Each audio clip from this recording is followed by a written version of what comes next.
মৰমৰ ছাত্ৰ-ছাত্ৰীসকল আজি আমি ক্লাছ 6 ৰ চেপ্টাৰ 2 এক্সাৰসাইজ 2a আৰম্ভ কৰিব ওলাইছো আৰু ক্লাছ 6 ৰ 2 নম্বৰ চেপ্টাৰত আছে টাইপস অফ নাম্বাৰ নাম্বাৰছ আমাৰ বহুত বিভিন্ন ধৰণৰ আছে তোমালোক মানে ক্লাছ 4 5 ৰ পৰা কৰি আহিছা হয়নে তোমালোকৰ নেচাৰেল নাম্বাৰ পাইছা মানে স্বাভাৱিক সংখ্যা পাইছা তাৰ পিছত পূৰ্ণ সংখ্যা পাইছা যাক হোল নাম্বাৰ বুলি কোৱা হয় তাৰ পিছত তোমাৰ আৰু কি আছে ইন্টিজাৰ পাইছাই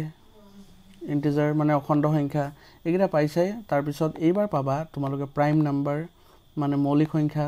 তাৰ পিছত কো প্ৰাইম আছে কম্পোজিট নাম্বাৰ আছে কম্পোজিট নাম্বাৰ মানে হল তোমাৰ যৌগিক সংখ্যা হেবিলাকে মানে বিভিন্ন ধৰণৰ নাম্বাৰ আছে তে আমি ইয়াত আলোচনা কৰাৰ হেৰিগিটা হৈছে প্ৰাইম নাম্বাৰ আছে তাৰ পিছত নেচাৰেল নাম্বাৰ আৰু কিছুমান ধৰা নাম্বাৰ বিলাক কি হয় ফ্যাক্টৰ ওলাব লাগে উৎপাদক ওলাব লাগে হেবিলাক আৰু কম্পোজিট নাম্বাৰ থাকিব আৰু কিছুমান পাম পিছলে মই বুজাই থাকিম যিখিনি পাই থাকিম বুজাই থাকিম ঠিক আছে এতিয়া আমি চেপ্টাৰ 2 ৰ এক্সাৰসাইজ 2.1 ৰ 1 নম্বৰ প্ৰশ্নটোলৈ আগবাঢ়িছো ইয়াত কৈছে কি write the factors of each of the following numbers এগিৰা ফ্যাক্টৰ ওলাব লাগে মানে উৎপাদক ওলাব লাগে এটা উৎপাদক ওলোৱাৰ নিয়মটো কেনেকুৱা আমি চাই লওঁ এইটো চাওঁ 45 এটা 45 ৰ যদি ফ্যাক্টৰ ওলাব লাগে প্ৰথমতে আমি কি কৰিম 45 ক কিহেৰে প্ৰথমত কৰিম একেৰে কৰিম তাৰ পিছত 2 ৰে কৰিম 2 ৰে যদি যায় 2 ৰে কৰিম 2 ৰেটো না যায় কাৰণ এককৰ ঘৰৰ সংখ্যাটো যুগ্ম সংখ্যা নহয় ঠিক আছে এককৰ ঘৰৰ সংখ্যাটো যুগ্ম সংখ্যা হ'ব লাগিব তেতিয়াহে 2 ৰে যাব 3 ৰে যাব নে 4 + 5 = 9 3 ৰে যাব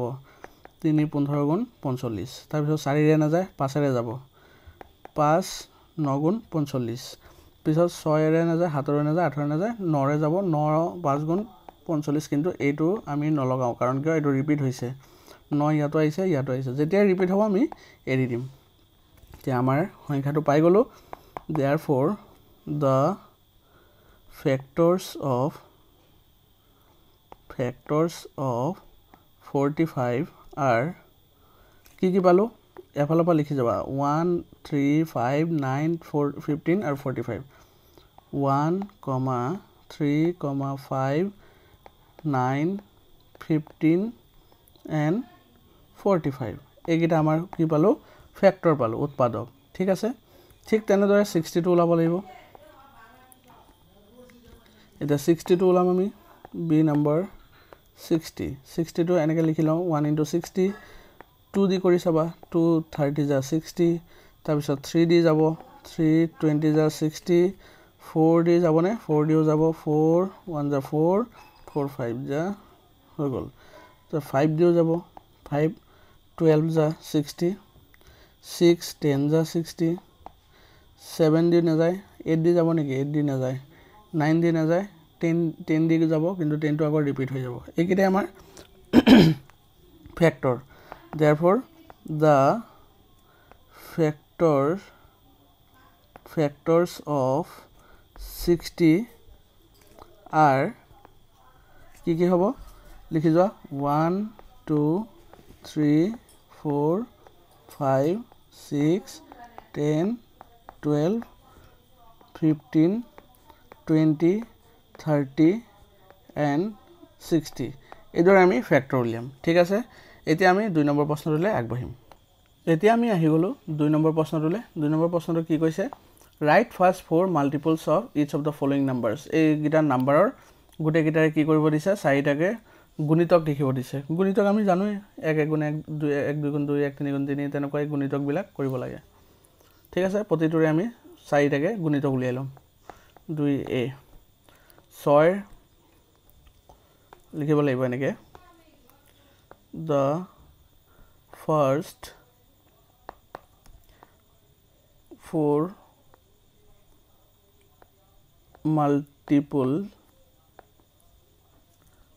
multiples of 6 are 6 গুণ কি হয় 6 হয় 6 দুগুণ কিমান 12 লিখা 6 3 গুণ 18 আৰু 6 4 গুণ কিমান 24 হৈ গল চাৰিটা হৈ গল এটা দুটা তিনটা চাৰিটা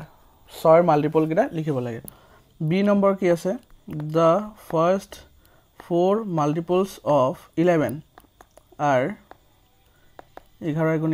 11 * 2 = 22 11 3 গুণ 33 11 4 গুণ 44 হৈ গ'ল সি নম্বৰৰ কি হ'ব the first four multiples of এটো 11 দে এটো বুজি নাপালে এনেকৈ লিখি দিছো 73 are এটা 73 1 যা 73 73 2 যা 146 হ'ব আৰু 73 3 যা 219 তোমালোকে কৰি চাই লবা আৰু 73 4 যা 292 ঠিক আছে এইকিটা হৈ গ'ল আমাৰ A B C হৈ গ'ল ঠিক আছে এতিয়া আমি 3 নম্বৰ প্ৰশ্নটোলৈ আগবাঢ়িম এতিয়া আহি গ'লো 3 নম্বৰ প্ৰশ্নটোলৈ 3 নম্বৰ প্ৰশ্নটো অলপ ইন্টাৰেষ্টিং হয় চোৱা right the following numbers as the product of three factors এইকিটা যিকিটা নাম্বাৰ আছে সেইকিটা কি কৰিছে ফেক্টৰ তিনিটা লিখিব দিছে কিন্তু প্ৰডাক্ট অফ থ্ৰী ফেক্টৰছ বুলি কৈছে মানে মাল্টিপল অফ মানে সৰি পুৰণৰ তিনিটা ফেক্টৰ এনেকৈ লিখিব দিছে আমি কৰি ল'লে তেতিয়া গম পাবা কেনেকৈ লিখিম এ নাম্বাৰটো কৈছে 288 এটো যদি ফেক্টৰ ওলাব যাওঁ কি হ'ব 1 * 28 1 * 288 এতিয়া চোৱা এটোতো দুটা ফেক্টৰ ওলাই গ'ল হয়নে এতিয়া 2 * 288 ক যদি 2 দি ডিভাইড কৰো তোমালোকক বুজিবৰ কাৰণে মই এনেকৈ কৈ লৈছো 2 1 * 2 2 4 * 8 2 4 * 8 এটা সো কি হৈছে 144 ঠিক আছে 144 এতিয়া তোমালোকে যদি ভাবা যে তিনিটা ফেক্টৰ ওলাব দিছে তিনিটা ফেক্টৰ কি হ'ব 1 2 আৰু 144 লিখিব পাৰা ডাইৰেক্ট বুজি পাইছানে 1 2 144 এই তিনিটা মিলি পেলা পূৰণ কৰিলে যেন 288 হ'ব লাগিব বা তোমালোকে যদি ভাবা 144 ক আকৌ ভাঙি দিও 12 * 12 এনেকৈ লিখিব পাৰা তো 2 12 আৰু 12 এনেকৈ লিখিব পাৰা বুজি পাইছা তোমালোকে যিকোনো প্ৰকাৰে লিখিলে হৈ যাব এটা তোমাৰ যদি লিখা তোমালোকে লিখিলে এনেকৈ লিখিব লাগিব therefore the product of three factors of 288 is 1 * 2 * 144 এইকিটা এনেকৈ লিখিব পাৰা ঠিক আছে আৰু লিখিব পাৰা 3D যদি কৰো 3D যাব নেকি 3D যাব 3D যদি কৰো 288 3 8 যা 24 3 9 যা 27 18 3 6 যা 18 এটা আকৌ 3 * 96 এই 96 ক যদি ভাঙো কি হ'ব 2 দি যদি ভাঙো 96 ক যদি 2 দি ভাঙো কি হ'ব 2 * 48 বুজিলানে এটা তেতিয়া হলে কি হ'ব ইয়াত হৈ যাব 3 * 2 * 3 * 48 এনেকুৱা হ'ব ঠিক আছে এইটো হল তিনিটা মাল্টিপল যিকোনো এটা লিখিলে হল তোমালোকৰ কোনো ধৰাবন্ধা নিয়ম নাই তোমালোকে খালি চাবা যে এই যেটো সংখ্যা পাবা ইয়াতে এটুক ভাঙিব লাগিব আৰু লগত যেটো থাকিব হেতু বহাই দিলে হল বুজি পাইছা কিন্তু ইয়াত মই 12 12 কিয় লিখা নাই 12 12 দুইটা হৈ যায় কাৰণে মই লিখা নাই ইয়াত মই 1 2 আৰু 144 ধৰি লৈছো তোমালোকে যদি 1 3 আৰু 96 লিখা তথাপিও হ'ব বা 3 * 2 * 48 এটো যদি লিখা তথাপিও হৈ যাব যিকোনো এটা লিখিলে হল ঠিক আছে এতিয়া মই বি নম্বৰটো কৰিম এতিয়া আমি বি নম্বৰটো কৰিম বি নম্বৰটো কি আছে 384 এটোক আমি 1 * 384 লিখিব পাৰো তাৰ পিছত 2 * 2 1 যা 2 2 9 যা 18 2 2 যা 4 এটা 192 ক যদি ভাঙিব যাও আমাৰ কি হ'ব 2 * হ'ব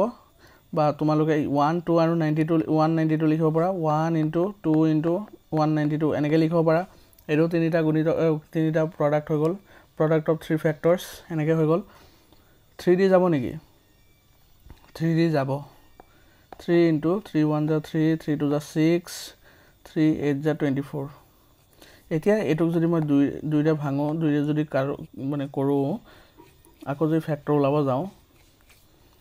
2 6 যা 12 2 4 যা 8 হৈ গ'ল এটা মই যদি লিখিব যাও এই তিনিটাও লিখিব পাৰো 3 2 64 একেটাই লৈছো মই একেটাই লিখি দিও the product of 3 factors of 384 equal to 2 into 3 into 64 এনেকৈ লিখিব পাৰোঁ হ'ব এইটো হৈ গ'ল আনসাৰ তোমালোকে যেনেকৈ ধৰণে লিখা সেইটোৱে শুদ্ধ হ'ব তোমালোকে যদি ভাবা 1 2 আৰু 192 লিখিম সেইটো শুদ্ধ হ'ব আৰু যদি ভাবা নাই ভাঙি লিখো ভাঙি পেলা লিখিলেও শুদ্ধ হ'ব যিকোনো লিখিলেই হ'ল এতিয়া হ'ব 480 এতিয়া আমি লিখিম 480 সি নাম্বাৰ 480 তোমালোকে নিশ্চয় গম পালা এতিয়া বস্তুটো কেনেকৈ কৰিব লাগে 2 into 2 to the 4 2 4 the 8 0 3 দি যাব নে 3 দিও যাব 3 into 3 1 the 3 3 2 the 6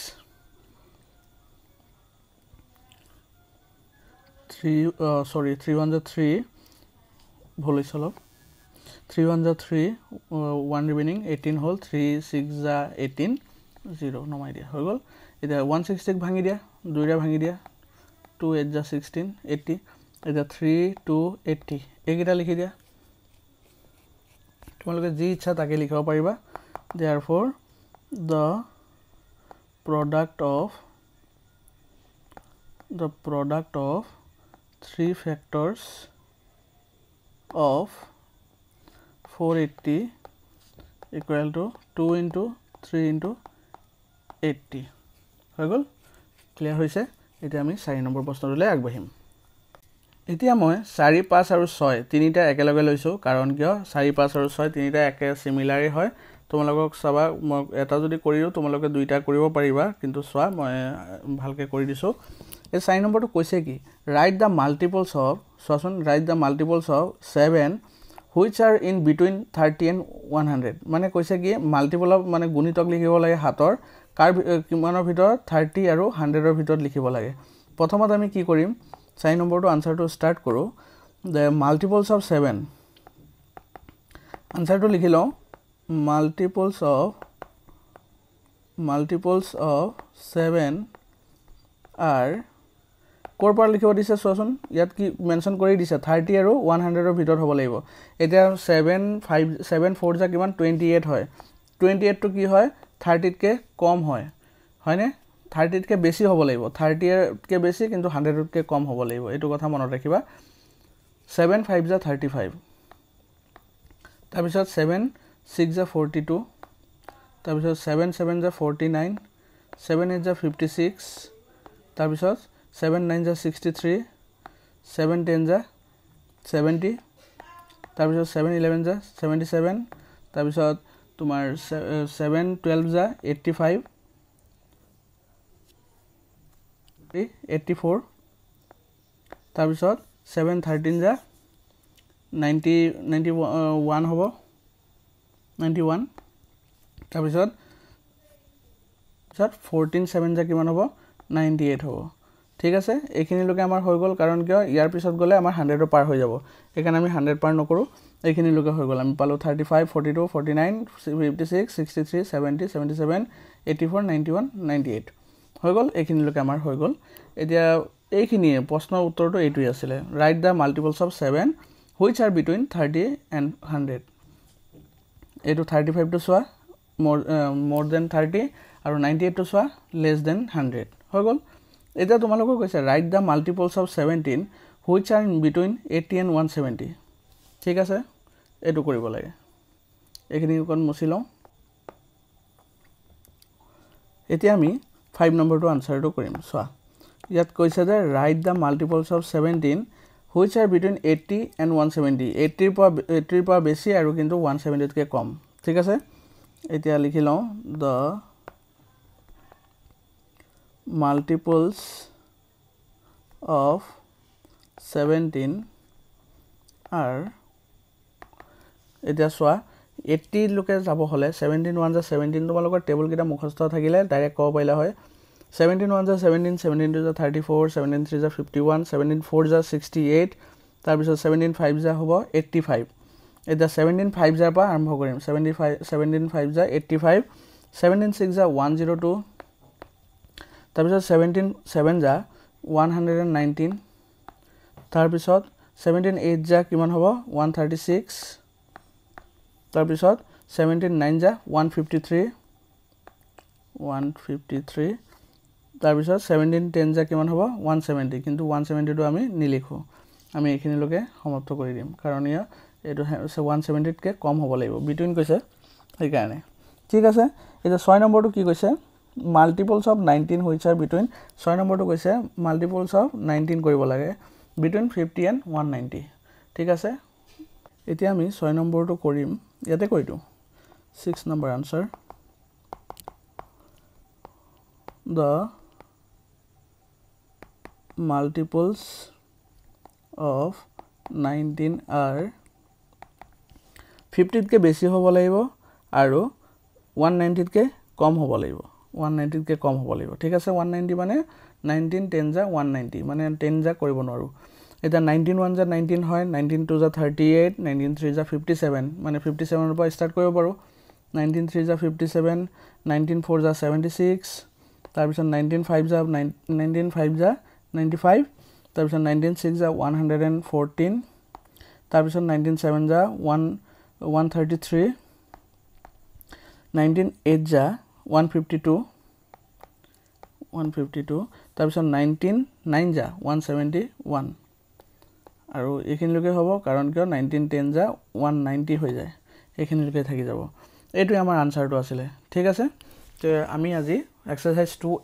2a আমি আজি 6 নম্বৰলৈকে কৰিলো যদি ভিডিওটো ভাল লাগিছে ভিডিওটো লাইক কৰিবা আৰু চেনেলত যদি নতুনকৈ আহিছা তে চেনেলটো সাবস্ক্ৰাইব কৰি লবা এনে ধৰণৰ ভিডিওবোৰ পাই থাকিবলৈ কাৰণ 6 7 8 মই কৰাই আছো কন্টিনিউয়াছলি তোমালোকৰ এইখিনি পাই যাবা আৰু নেক্সট ভিডিওত মই 7 ৰ পৰা কৰি যাম ঠিক আছে ধন্যবাদ